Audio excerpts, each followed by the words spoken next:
Paano kung sabihin ko sa iyo na ang pinakamakapangyarihang bagay na pwede mong sabihin ay ang walang sabi? Sa sandaling itigil mo ang pagpapaliwanag, pagtanggi o pag-react, siya ang magsisimulang magtanong-tanong. Akala niya hihingi ka ng pakiusap. Akala niya magmamakaawa ka. Akala niya babagsak ka sa bigat ng damdamin mo. Pero sa halip ginawa mo ang hindi niya inaasahan, nawala ka. At ngayon, ang katahimikan mo ang mas malakas magsalita kaysa sa kahit anong salita. Karamihan sa mga lalaki ay bumabagsak kapag nasasaktan ang puso. Nagpapadala sila ng mahabang mensahe para subukang paliwanagin ang isang taong desidido na. Nagtatanong kung bakit, nagmamakaawa ng closure. Sinusubukang ipaalala sa kanya ang mga magagandang alaala.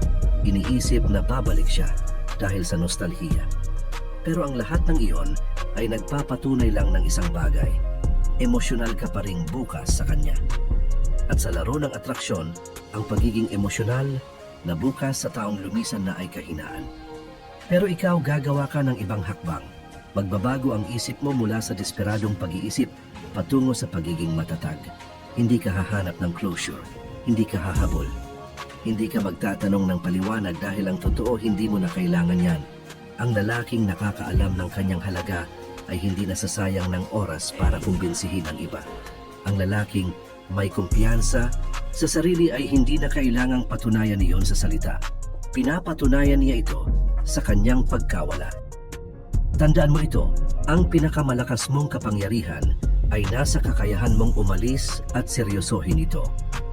Sa sandaling itigil mong bigyan siya ng atensyong inaasahan niya, mararamdaman niya ang kawalan, mapapansin niya ang katahimikan, at habang lumilipas ang mga araw, habang hindi na pumapasok ang pangalan mo sa kanyang phone, habang nakikita niya na nagpapatuloy ka ng walang alinlangan, sisilip ang pagdududa sa kanyang isipan. Tama ba ang pinili ko?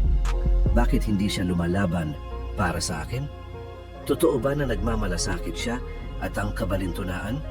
Mas malakas pa ang sandaling ito ng pagdududa kaysa sa kahit anong sinabi mo noon. Pero hindi lang ito tungkol sa pagpapasakit sa kanya o pagpapasisi sa desisyon niya. Ito ay tungkol sa pagyakap mo sa isang bersyon ng sarili mo na hindi na naghihintay ng pagpapatunay mula sa iba. Ito ay tungkol sa respeto sa sarili.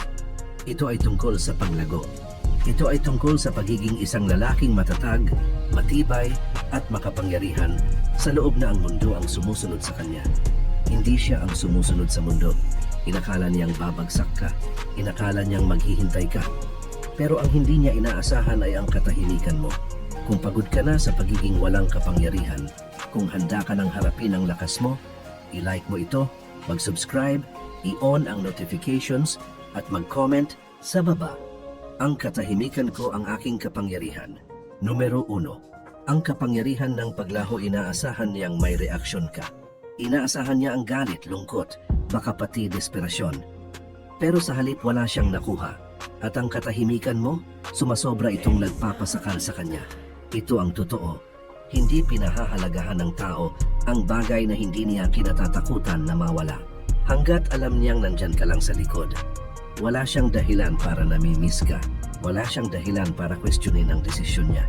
Wala siyang dahilan para maramdaman ang pagkawala mo sa buhay niya. Pero sa sandaling mawala ka, sa sandaling maging tahimik ka, nagbabago ang lahat. Dahil ngayon, hindi ka na predictable, hindi ka na available, at ang isip ng tao, hinahangad niya ang bagay na hindi niya makuha. Ang paglaho ay hindi kahinaan. Hindi ito pagsuko. Ito ang pinakamakapangyarihang galaw na pwede mong gawin. Pinipilit nitong harapin niya ang katotohanan ng kanyang pinili, maramdaman ang bigat ng bagay na iniwan niya. Akala niya hahanapin ka, pero sa halip ipinakita mo sa kanya ang isang bagay na mas nakakatakot. Hindi mo siya kailangan at hayaan mo akong sabihin ito. Sa sandaling ma-realize ng babae na ang lalaking inaasahan niyang babagsak ay ayos lang nang wala siya, sisilip ang pagdududa. Magsisimula siyang magtanong kung nagkamali ba siya. Uulitin niya sa isip niya ang relasyon, tinatanong kung binigyan ba niya ng sapat na halaga ang lalaki. At ang pag-iisip na iyon, sinusundan siya ng paulit-ulit. Pero ang sikreto, gagana lang. Ito kung seryoso ka. Kung ang katahimikan mo ay panlilinlang lang, Kung palihim kang naghihintay na mapansin ka niya, panalo na siya. Ang tunay na kapangyarihan ay nanggagaling sa tunay na pagbitaw, sa pag-unawa na hindi bumababa ang halaga mo dahil hindi niya ito nakita, sa pag-alam na ang pag-alis ay hindi para painumin siya na namimiss ka, kundi para siguraduhin hindi mo bababaan ang sarili mo para sa taong hindi marunong magpahalaga. Kaya maglaho ka. Hindi dahil gusto mong habulin kanya, hindi dahil naglalaro ka, kundi dahil ang enerhiya mo, ang oras mo, ang kapayapaan mo. Mga bagay ito na hindi mo kailanman hihingin na pahalagahan ng iba. Hindi. Akala niya magmamakaawa ka, pero ngayon ang katahimikan mo ang sumisira sa kanya. Kung pagod ka na sa paghahabol ng mga multo, kung handa ka nang bawiin ang kapangyarihan mo, i-like mo ito, mag-subscribe, i-on ang notifications, at mag-comment sa baba. Hindi ako naghahabol. Ako ang nakakaakit numero 2. Kontrolin ang kaya mong kontrolin, baliwalain ang iba, umalis siya. Siya ang pumili. Ngayon dalawa ang pagpipilian mo. Sayangin ang enerhiya mo sa pagbabago ng mga bagay na tapos na o gamitin ang enerhiya mo sa mga bagay na makakatulong talaga sa iyo. Ang matatag na lalaki ay nauunawaan ang isang mahalagang katotohanan. May mga bagay sa buhay na kaya mong kontrolin at may mga bagay na hindi mo kontrolado. Sa sandaling matutunan mong paghiwalayin ang dalawa, hindi ka na matitinag. Hindi mo makokontrol ang nararamdaman niya. Hindi mo makokontrol ang mga desisyon niya. Pero kaya mong kontrolin kung paano ka tutugon. Kaya mong kontrolin kung paano mo dadalhin ang sarili mo. Kaya mong kontrolin kung anong klaseng lalaki ang magiging ikaw pagkatapos nito. Kaya itigil mo na ang sobra-sobrang pag-iisip. Itigil mo ang pagsusuri sa bawat usapan, bawat text, bawat maliit na detalye na umaasang makikita mo ang sagot kung bakit. Wala nang saysay. Sa sandaling nagdesisyon siyang umalis, hindi na nasa kamay mo ang sitwasyon. Ngayon, ang trabaho mo lang ay mag-focus sa mga bagay na nasa kapangyarihan mo. Ang mindset mo, ang paglago mo, ang kapayapaan mo. Tandaan mo ito. Bawat segundo na ginugugol mo sa pag-iisip tungkol sa kanya ay nakawin mula sa sariling pag-unlad mo. Bawat palaisipan tungkol sa maaring nangyari ay enerhiyang dapat ay ginagamit mo para buuin ang magiging bukas mo. Dahil ang lalaking may kontrol sa emosyon niya, siya ang may kontrol sa buhay niya. At iyan, kaibigan, ang nagkakaiba sa mahina at malakas ang irony. Kapag tinigil mo ng subukang kontrolin ang resulta, kapag tunay kang nagbitaw, doon nagbabago ang kapangyarihan. Doon siya magsisimulang mapansin. Dahil habang inakala niyang lalaban ka para sa kanya, yayakapin mo ang nakaraan. Gumawa ka ng isang bagay na mas malakas. Umusad ka ng walang alinlangan at iyan ang hindi niya inihanda. Hindi, inakala niyang maghihintay ka. Pero sa halip, pinili mo ang sarili mo. Kung pagod ka na sa pagsasayang ng enerhiya sa mga bagay na wala kang kontrol, kung handa ka nang ituon ng pansin sa loob mo, i-like ito, mag-subscribe, i-on ang notifications, at mag-comment sa baba. Pinapalakas ko ang sarili ko. Pinapalakas ko ang buhay ko. Numero 3. Ang kawalang pakialam ay nakakahilawalang mas nakakagulo sa isang tao kaysa sa pag-alam na wala na siyang kontrol sa damdamin mo. At iyan mismo ang ginagawa ng kawalang pakialam. Tinatanggal nito ang kapangyarihang dati niyang hawak sa'yo. Inaasahan niyang magmamalasakit ka, na patuloy kang nakamasid, patuloy na umaasa, patuloy na naaapektuhan sa pagkawala niya. Pero kapag tinitingnan ka niya ngayon, walang reaksyon, walang desperasyon, walang palatandaan na iniisip mo pa siya. At iyan ang nagpapabaliw sa kanya. Unawain mo ito. Ang emosyon ang nagdudulot ng attachment. Kapag nag-react ka, galit man, lungkot o kahit pait, ipinapakita mo pa rin na mahalaga siya sa'yo. At hanggat alam niyang naapektuhan ka pa rin niya, wala siyang dahilan para namimiss ka. Pero kapag nag-detach ka, kapag ipinakita mo ang kawalang pakialam, biglang nagbabaliktad ang mga papel. Biglang siya ang magsisimulang magtanong, mahal ba niya talaga ako? Napalitan na ba niya ako? Hindi ba ako kailanman naging mahalaga sa kanya? Pinipilit ng kawalang pakialam siyang harapin ang sariling emosyon dahil wala na siyang madadaanan mula sa iyo. Pinipilit siyang magmuni-muni, magtanong, maramdaman ang kawalan ng lalaking hindi na lumilingon. At ito ang tunay na tindi. Kapag naramdaman ng babae na nawawala na ang hawak niya sa'yo, susubukan ka niya. Maaaring mag-post siya ng mga bagay para makuha ang atensyon mo. Maaaring magpadala siya ng random na mensahe para tingnan kung mahalaga ka pa. Pero ang lalaking may alam sa sarili, hindi siya natataya. Nanatili siyang hindi matitinag. Ang kawalang pakialam ay hindi palabas. Hindi ito pagpe-pretend. Tunay na pag-unawa na hindi mo kailangan ang pagpapatunay niya, na ang pag-alis niya ay hindi nagpapabagsak sa'yo. Ito ang nagpalaya sa'yo. At kapag isinabuhay mo ang enerhiyang iyon, mararamdaman ito ng mga tao. Mararamdaman ito niya. At sa sandaling ma-realize niyang nawala niya ang lalaking hindi na interesado, doon nagsisimula ang pagsisisi. Hindi inakala niyang magre-react ka. Pero ang kawalang pakialam mo ang nagpapakaba sa kanya. Kung pagod ka na sa pagpapakita ng halaga mo sa mga taong hindi nakakakita nito, kung handa ka nang maging tunay na hindi matitinag, i-like ito, mag-subscribe, i-on ang notifications, at mag-comment sa baba. Hindi ako natitinag, hindi ako mapipigilan. Numero 4. Nang mabalitaan niyang talagang nawala ka na sa una, hindi niya ito gaanong pinansin. Akala niya, binibigyan mo lang siya ng espasyo. Baka nagpapagaling ka lang, naghihintay ng tamang panahon para magkausap ulit. Pero wala na. Lumipas ang mga araw, naging linggo, naging buwan at bigla niyang na-realize, talagang nawala ka na. Doon nagsisimulang pumasok ang pagsisisi dahil ang totoo, hindi niya inaasahan na tuluyan kang mawawala. Akala niya palilibutin mo siya, na pwede siyang mag-move on ng dahan-dahan habang alam niyang nandyan ka pa bilang option. Pero nang tumingin siya sa likod at makita niyang wala ka na, sumagi sa isip niya ang nakakatakot na tanong. Nawalan? Ba talaga ako ng lalaking mahalaga? Alam mo, madalas pinapadali ito ng karamihan sa mga lalaki. Ginagawa nilang accessible ang sarili. Pinananatiling bukas ang pinto kahit na bahagya lang. Sumasagot kapag siya'y nag-message. Nakakain sila sa mga maliliit na palatandaan. Pinapaalala nila sa kanya kahit papaano na may lugar pa siya sa puso nila. At hanggat nararamdaman niya iyon, wala siyang dahilan para nami-miss ka. Pero kapag nag-silent ka, kapag umusad ka ng walang alinlangan, kapag na-realize niyang wala na siyang option, doon siya ginugulo ng katotohanan, parang tinamaan ng tren. At ito ang totoo. Ang isip ng tao ay malupit sa paraan ng pagpapaganda ng nakaraan. Sisimulan niyang pagandahin ang mga alaala. Alalahanin kung paano mo siya pinaramdam. Tingnan ka sa bagong pananaw.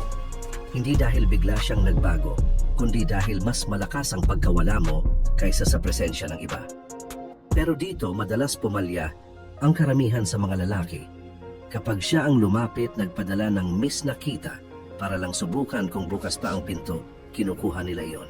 Tinitingnan nila ito bilang panalo, patunay na epektibo ang katahimikan nila.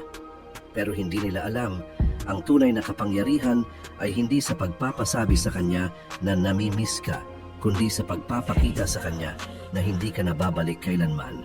Hindi, inakala niyang maghihintay ka habang buhay, pero pinasara mo na ang pinto. Kung pagod ka na maging pangalawang plano ng iba, kung handa ka nang maging lalaking hindi na lumilingon, i-like ito, mag-subscribe, i-on ang notifications, at mag-comment sa baba. Hindi ako hinuhubog ng nakaraan. Ako'y sumusulong numero 5. Ang tahimik na pagbabago, akala niya nagpapagaling ka lang. Akala niya balang araw ay mabibiyak ka rin, na isang araw magpapadala ka ng miss na kita na text na lalabas kang gaya ng inaasahan niya. Pero sa halip na wala ka sa dilim at ang lumabas sa kabilang dako, isang lalaking hindi na niya nakikilala. Dahil habang abala siyang iniisip na nagdurusa ka, ikaw ay nagtatayo. Nagbabago ka. Ginamit mo ang sakit bilang gasolina. Ginamit mo ang katahimikan bilang focus. Hindi ka lang basta umusad. Nag-level up ka. At ngayon, ang lalaking iniwan niya ay wala na.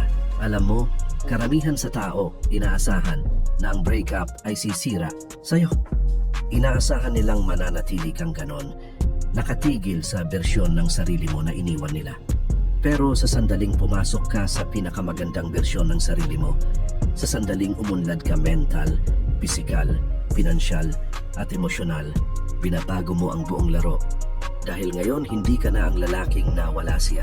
Ikaw na ang lalaking nawala sa kanya. At iyan ang katotohanang hindi niya inihanda. Nakikita niya ito sa pamamagitan man ng mga kaibigan ninyong pareho, social media, o isang hindi mapigilang pakiramdam sa kanyang loob. Alam niyang nagbago ka at walang mas nakakakaba sa isang tao kaysa sa malaman na ang lalaking iniwan nila ay pasilip lamang pala ng lalaking unti-unting magiging siya. Pero ito ang susi. Hindi mo ginagawa ito para sa kanya. Hindi mo ginagawa ang pag-level up para patunayan ang kahit ano. Ginagawa mo ito dahil ayaw mong maging lalaking nananatili sa lugar. Ginagawa mo ito dahil mas malaki ang potensyal mo kaysa kahit anong pansamantalang sakit ng puso. Ginagawa mo ito dahil sa huli, ang tagumpay mo, ang kapayapaan mo, ang paglago mo. Yan ay mga bagay na hindi kailanman maaalis sa iyo ng kahit sino. Hindi. Inakala niyang mananatili kang ganoon. Pero ngayon, hindi ka na niya makikilala. Kung pagod ka nang hulihin ng nakaraan, kung handa ka nang maging lalaking nakatakdang maging ikaw, i-like ito, mag-subscribe, i-on ang notifications, at mag-comment sa baba. Ako'y tumataas ng tahimik. Ako'y bumubuo sa dilim. Chart numero 6. Ang sikolohiya ng reverse pursuit, akala niya nasa kanya ang kapangyarihan. Akala niya palaging nandyan ka lang, nagmamasid sa likod, naghihintay na magbago ang isip niya. Pero ngayon, may kakaibang nangyayari, nagbabaligtad ang mga papel. At ang bagay na dati niyang tinatakasan ng ngayon, ang hindi niya mapigilang isipin. Bakit? Kasi gusto ng tao ang bagay na hindi niya makuha.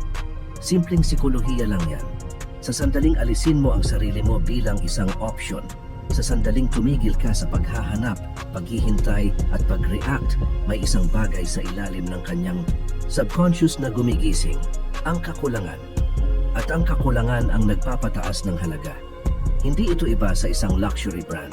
Kapag palaging available ang isang bagay, madali lang makuha, nagiging normal lang ito sa tao. Pero kapag naging bihira ito, kapag na-realize nilang baka hindi na nila ito makuha muli, tumataas ng husto ang halaga nito. At ngayon, nararamdaman niya ito.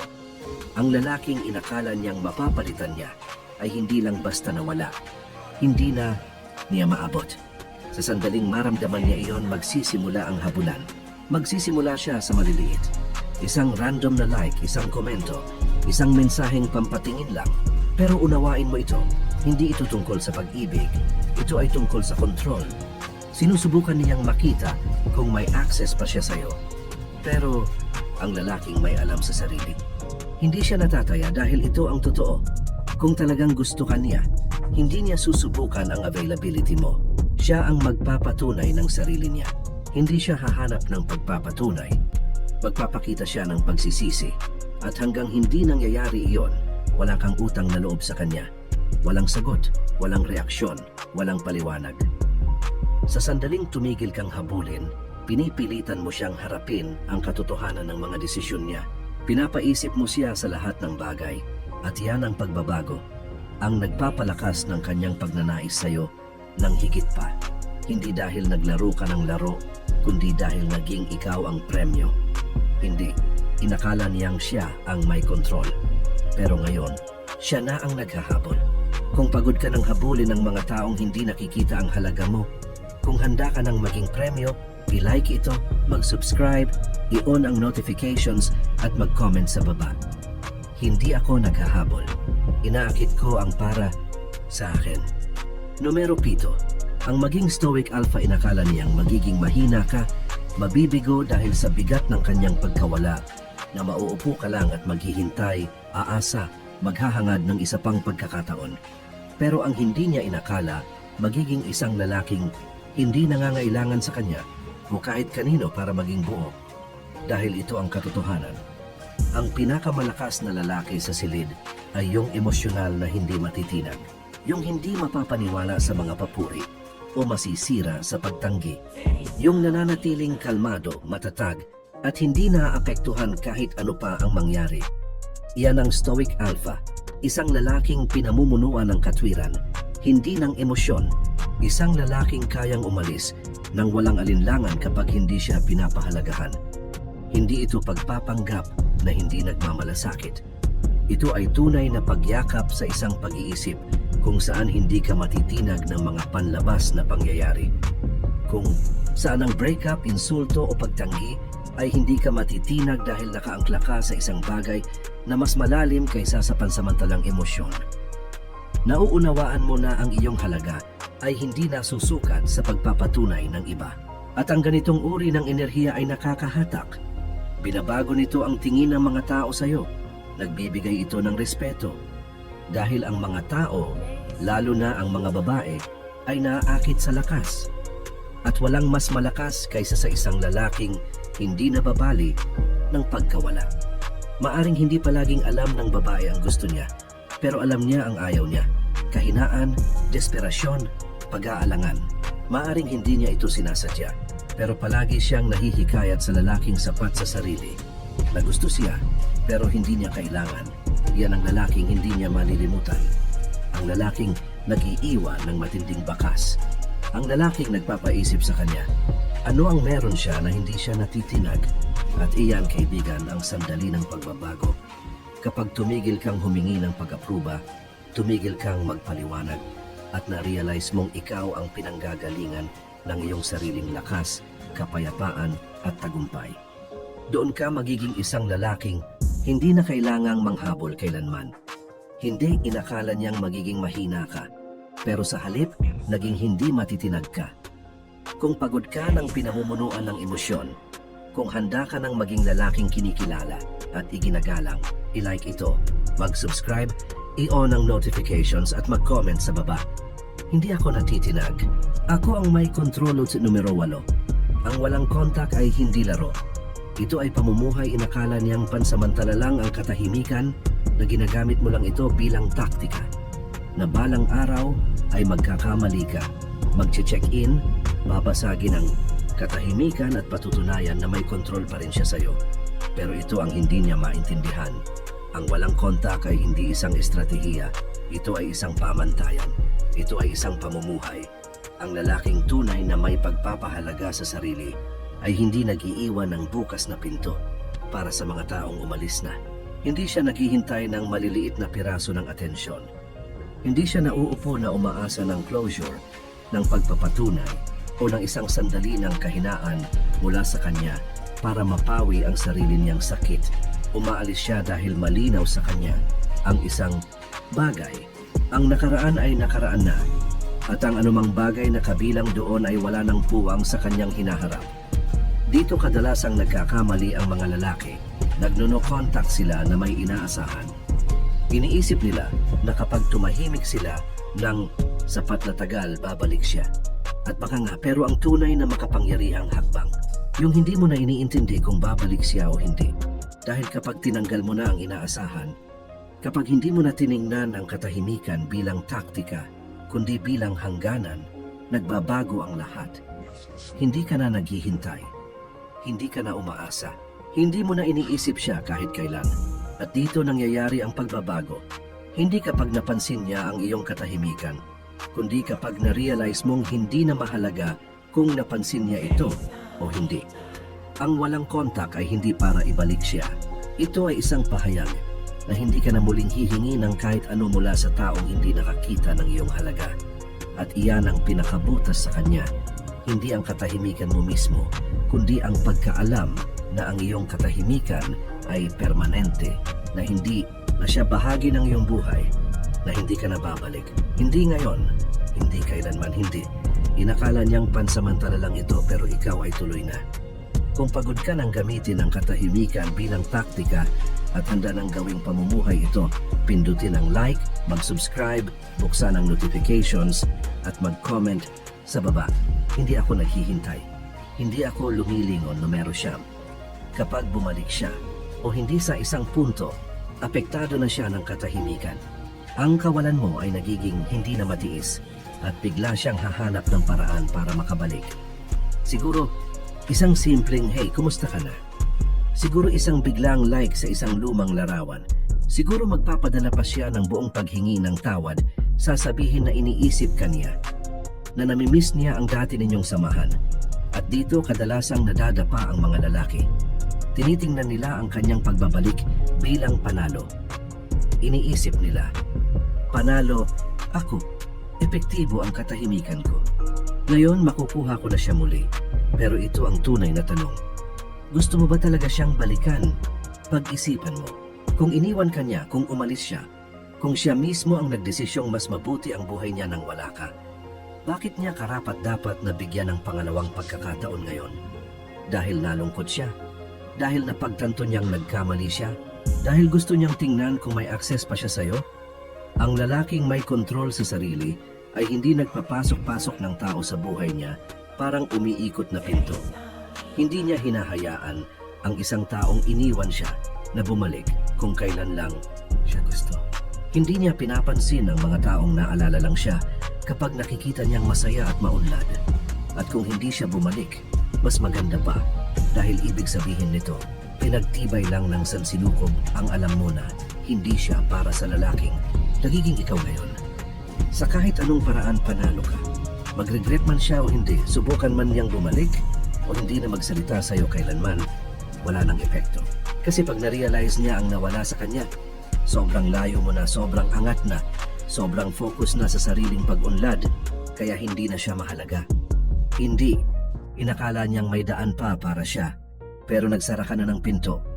Kung pagod ka nang maghintay sa taong umalis, kung handa ka nang yakapin ang susunod na kabanata, pindutin ang like, mag-subscribe, i-on ang notifications, at mag-comment sa baba. Hindi ko tinatanggap ang mga minsang pinakawalan ko. Numero 10. Ang huling hakbang. Mabuhay ng napakabuti na hindi na mahalaga sa huli. Ang tunay na layunin ay hindi kailanman upang pagsisihan niya ang pag-alis niya. Hindi ito tungkol sa pagpaparamdam sa kanya na namimiss mo siya sa pagbabaliktad ng mga papel o sa pagpapatunay ng isang punto. Ang tunay na layunin ay maging sobrang nakatuon sa sarili mong buhay, sariling tagumpay, sariling kaligayahan na wala na talagang mahalaga mula sa kanya. Ito ang pinakamataas na antas ng kapangyarihan, ang hindi pag-aalala kung pagsisisihan niya o hindi. Hindi paghahanap ng closure, hindi paghihiganti o paghihintay na mapagtanto niya ang nawala sa kanya. Dahil pag dumating ang araw na mapagtanto niya iyon, sobrang layo mo na, sobrang lalim ng pagkakatuon mo sa lalaking naging ikaw na kahit na magmakaawa pa siya na bumalik, hindi ka nakikilos, dito ka napapalaya. Dito ka pumapasok sa isang realidad kung saan ikaw ang premyo. Ang iyong layunin, ang iyong misyon at walang sino man, hindi siya, hindi kahit sino, ang makakalog sa iyong pundasyon. Nagsisimula kang maglakbay, magtayo, lumikha, hindi mo na ginugugol ang iyong enerhiya sa mga alaala ng nakaraan, kundi sa walang katapusang potensyal ng iyong kinabukasan. Nagiging lalaking napakalakas sa kanyang sariling pag-iral, na kahit hindi niya maunawaan ang nawala sa kanya, wala kang pakialam, dahil nakuha mo ang isang bagay na mas mahalaga, kapayapaan, layunin, mastery, at iyon ang huling hakbang, hindi upang magpatunay, hindi upang makuha siya pabalik. Ngunit maging napakakumpleto, napakabuo, napaka-hindi matitinag na ang nakaraan, ay unti-unting nawawala na lang. Hindi, inakala niyang palagi kang magmamahal. Pero ngayon, hindi mo na siya iniisip. Kung pagod ka na sa pamumuhay para sa nakaraan at handa ka ng buuin ang isang kinabukasang napakaganda na wala nang ibang mahalaga, pindutin ang like button, mag-subscribe, i-on ang notifications, at mag-comment sa baba. Ako ang master ng aking kapalaran. Ako ang kapitan ng aking kaluluwa, yan na yan. Ang huling hakbang, ang sandali kung kailan papasok ka sa buhay na tunay na sayo. Sabi ko nga, handa ka na bang tanggapin ito? Kaya ngayon, alam mo na, ang tunay na kapangyarihan ay hindi kailanman nasa pagbabalik niya. Hindi ito tungkol sa pagpaparamdam sa kanya na namimiss mo siya. Hindi ito laro ng manipulasyon. Ang tunay na kapangyarihan ay nasa pagiging lalaking napakalakas, matatag, at ganap na kontento sa sarili na naging wala na siyang halaga. Akala niya magmamakaawa ka. Akala niya babagsak ka. Akala niya hihintayin mo lang ang araw na baka magbago ang isip niya. Pero sa halip, nawala ka, nagtayo ka, nag-evolve ka. At ngayon, hindi ka na matitinag. Ganito ang hitsura ng stoic power. Lalaking kontrolado ang sarili, kontrolado ang emosyon, kontrolado ang kapalaran. Lalaking hindi lumilingon, hindi naghihintay, hindi naghahabol. Lalaking nakakaintindi na ang pagkawala ay hindi katapusan. Ito ay oportunidad upang maging mas dakila pa kaysa kailanman. At iyon ang ginawa mo, na i-master mo ang sarili mo. Nakatawid, kalampas sa pangangailangan ng closure, lampas sa validation, lampas sa pagpapakita ng patunay sa kahit sino. Naging lalaking hindi mapapansin ni siya at ng mundo. Hindi, inakala niyang magdurusa ka, pero sa halip, umunlad ka.